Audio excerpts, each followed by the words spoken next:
Hello again, Maverick traders, and welcome out to another market recap. This is August here, Maverick Currencies, and let's begin a market coverage where we'll be breaking down today's market price action and talking about our upcoming 24 hours here.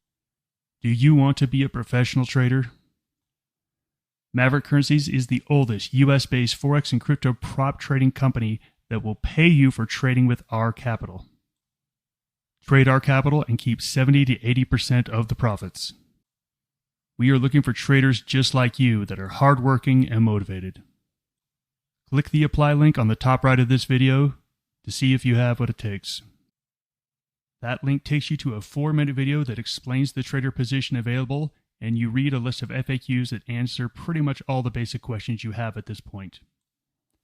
After watching the video and reading the FAQs, if you're interested, fill out an application, then you'll watch the full-length recruiting video, and then schedule an interview with one of our traders. Are you our next trader? So looking at the performance today, it was an exciting day in the equity markets, but outside of that, it wasn't a whole lot happening. If you take a look at the returns today, S&P down 0.45%, VT down 0.06%. Crypto again remains bullish at 2.63%, but if you look at overall, gold was only up 0.14%. We have the oil market only up 0.06%. There wasn't a whole lot of movement in the yields either. So the entire movement was really in the equity markets. As you can take a look at the chart, we are continuing with that pullback. So this is again overall still a bull pullback pattern. We are quickly approaching this 20-day moving average where we can likely find support. But you can't ignore the fact that today's candlestick was really bearish. We tried to rally this morning, close at the lows of the day. So this is where there's a better chance and probability that this might go lower tomorrow before finding support. So that's really where we are at in the equity markets. Outside of that, in the bond yields, you can see we are not really going anywhere. We are still expected to raise rates next month, about 76% chance for a rate hike next month, but we're not really seeing that spilling into the yields here. Now, looking at the current cryptocurrency, you can see that we're kind of topping out here. I mean, look at these candlesticks. I mean, pretty much a big high in the low and the full body candle here. So we still think we might need to take a pause a bit in the cryptocurrency. The only cryptocurrency that's really moving is the Bitcoin Cash, but everything else sort of pulled back a little bit here. So let's take a look at the daily performance. As you can see, the Bitcoin Cash is up 15.8%. But outside of that, Bitcoin, Ethereum, and Litecoin is all down. So whenever I see that, this is definitely an anomaly here, as we are not seeing a broader crypto market rally. So that's really where we need to pay attention to. Maybe this is something that is more tied to the Bitcoin Cash, which I think is up about 80% just since last week. So crazy move there, but it doesn't explain why only one cryptocurrency is higher than the others, but something to pay attention to. But be cautious here, because this is really where there's a singular story for Bitcoin Cash over the entire crypto market here. We might be taking a little bit pause or pull back. Now, let's take a look at currency market. And this is where I want to highlight that the way we actually move in the equity markets today, the currency market did not move at all. I've mentioned that many times. Whenever I see on our currency basket, we see less than 0.5% move, that's just not a good trading day. I mean, the biggest move today was 0.29% in Kiwi, and the worst performance was really 0.13% in dollar and pound. You can see that those are not big numbers. Everything else was between that 0.2 and 4 and a 10. That's not a great day to be trading. So this is where always trade what's in front of us. And today was not the day that we want to be active in the currency market, even though we had a lot of movement in other markets. But could that lead into the next 24 hour? That's something we need to take a look at. Now, looking at the outlook here, we are still sitting at a +3. I mean, overall, if you look at this chart, this is still a bull pullback pattern. Usually a trend changes when either these moving averages pierces through, and we know that there's further downside likely. But at this point, there's no evidence that it is going to happen. We could find support here tomorrow, but that's something to keep an eye out on. I would not be really bullish tonight, but something tomorrow we can look at and see if there's any sort of reversal that comes into the market. But this is the first line of defense that we were looking at a 20-day moving average. Now, let's take a look at the schedule here. So today was not a whole lot on the schedule, but starting tomorrow, there's some key numbers that I'll be taking a look at, especially for the Canadian CPI. As you know, CPI numbers are very important for central banks, and that's really what's causing the move in the markets here. So the CAD CPI, we'll see that if this number running hot, I think we can see Canadian dollar start to pick up a little bit more. If this comes out a little bit below expectation, then we can see the Canadian dollar sort of pair off some of the gains here. So overall, I think there will be a movement off of this one, so I'll be paying close attention to it. And tomorrow around 10 a.m., we have the consumer confidence. We'll see if that really has an impact on the equity markets. But tomorrow could be an interesting day because we could start on a negative note. But the question is, can we find some sort of support at those moving averages? So that will be the big focus here.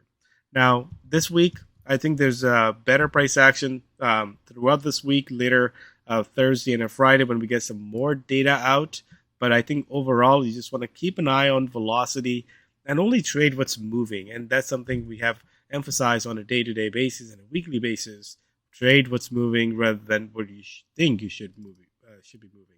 So let's do a quick currency analysis and take a look at velocity score. And same thing, if you look at velocity score, most of the things sitting at a 0. I mean, only Aussie as a -1 because that's really being where the trend is so far. The Kiwi and the CAD as a +1, but outside of that, nothing. I mean, this was a quiet day where there's not a whole lot happened. So let's take a look at possible trades ahead and see where we can find movements in the next 24 hours here. So looking at some of the currency baskets, let's take a look at it one by one. So as we take a look at the dollar, so let's just start with the dollar. Dollar is a very messy chart. I've talked about it before. This is not an easy chart to sort of comprehend and see which way it's really heading. Right now, we can see that we had a rally here, but then that rally is kind of stalling a little bit. A day like today, I would have expected dollar to be a little bit stronger, but it wasn't. But the daily chart is not really giving me a clean signal. But if I bring it down to a 4-hour chart, maybe this is where I can establish that this is making a higher high and a higher low. So maybe the next move up could really bring us to above this level here. So overall, you can see that we're still supported by the 20 to 50 moving average. If I really have to take a pick, I would rather play the dollar to the upside in the next 24 hours rather than the downside. Why? Because the risk sentiment is negative going into tonight's session. The Japanese yen, I mean, if you look at yen has been dead for the last few months. You can just continue moving down. So only time the yen actually does well when there is risk in the markets. That's the only time we can see the yen sort of catch a bit here. So right now you can see that is the yen is just kind of sitting at the lows here. I mean, not a good optimistic candlesticks here. But for the next 24 hours, I would really be on the sideline on the yen to the short side. I think on the contrarian side, we could see a sort of a surprise rally in the yen, especially if the Asian markets sort of weaken as well.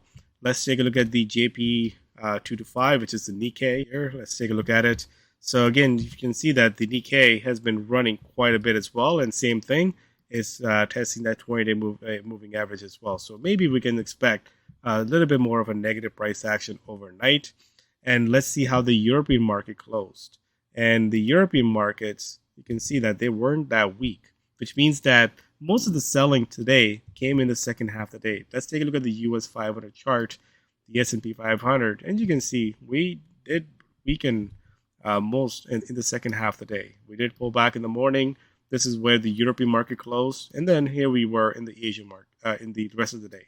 So the Asian markets and I think the European markets can pull a little bit more to the downside.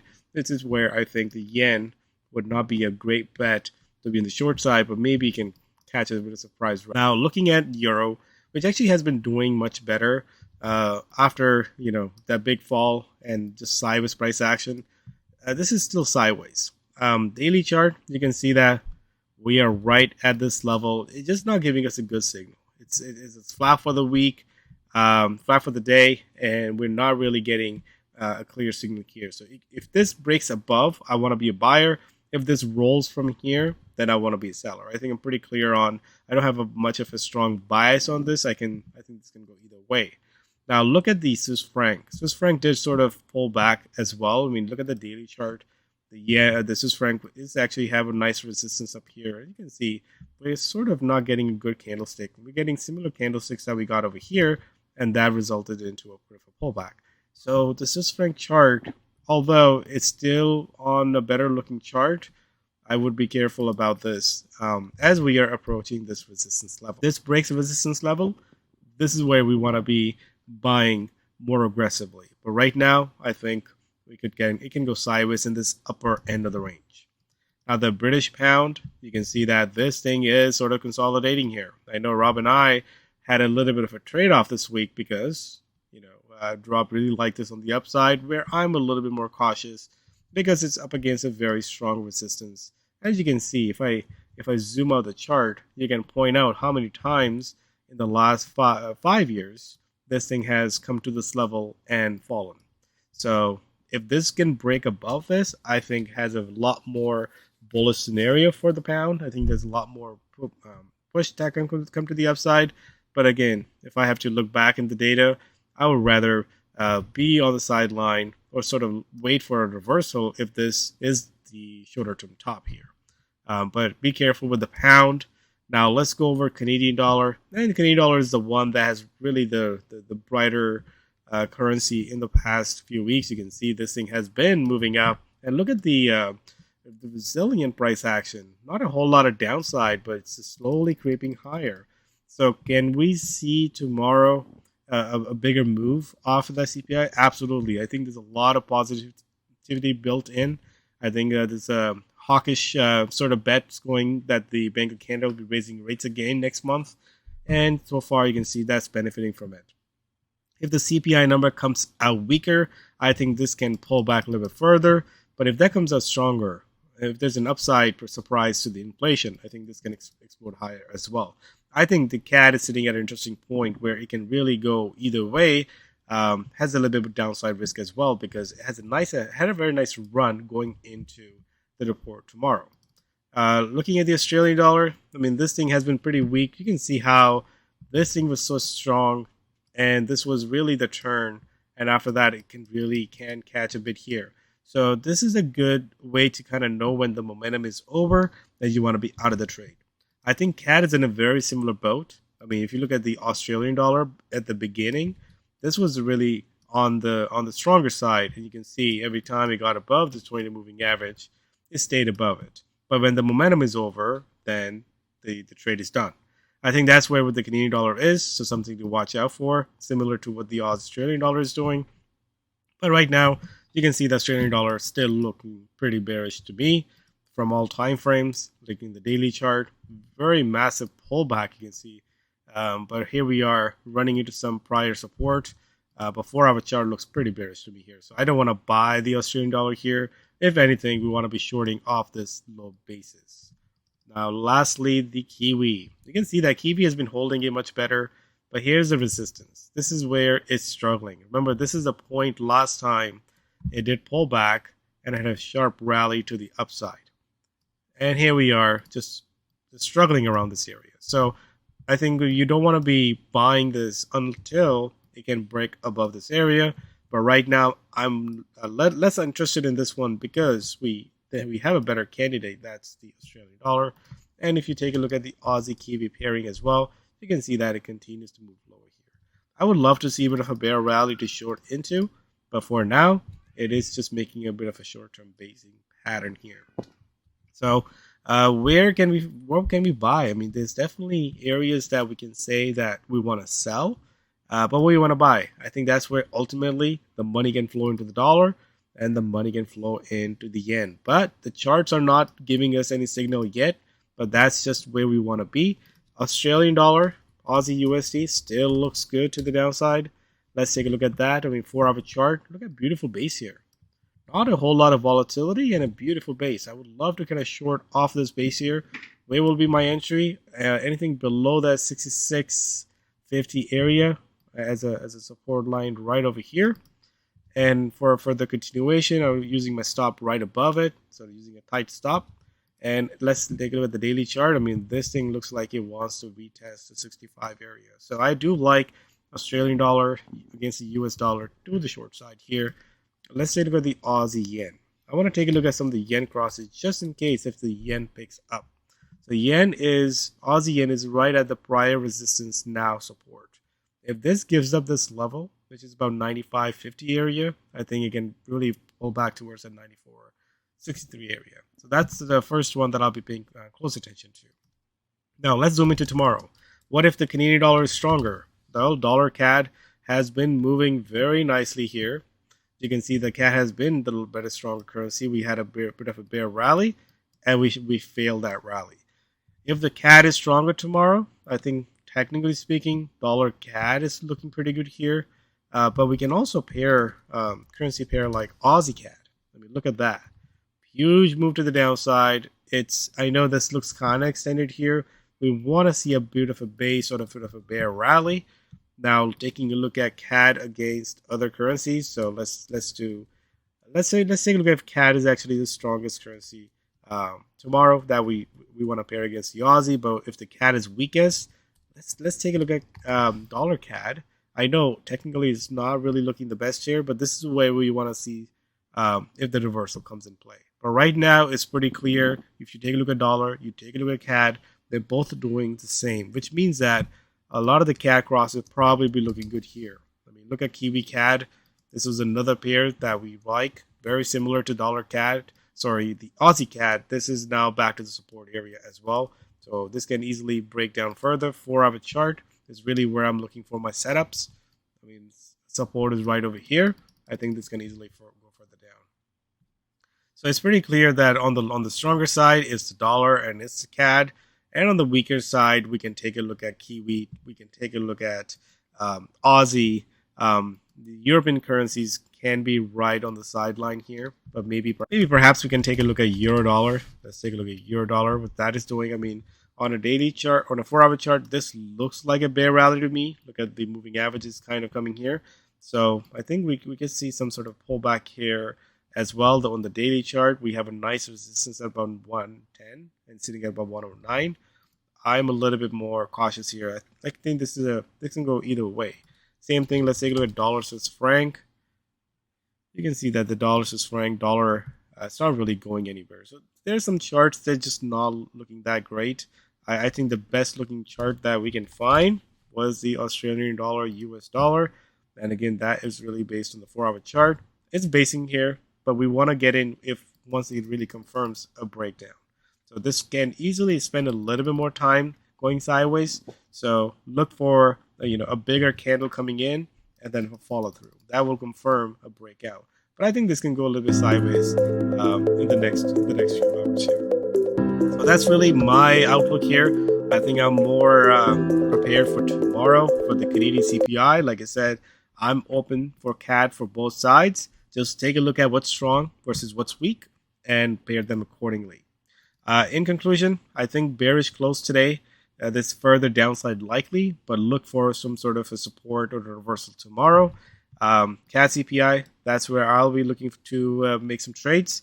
Overnight, we don't know if there will be a further continuation because the U.S. market didn't do much. In the U.S. market, we didn't see much in the currency markets. So let's see if there's more action in the currency market in the next overnight session. Otherwise, I think we'll come back tomorrow and look for more opportunity. Meanwhile, keep the powder dry and trade the markets in front of you. Thanks, everyone. Have a great evening. Cheers.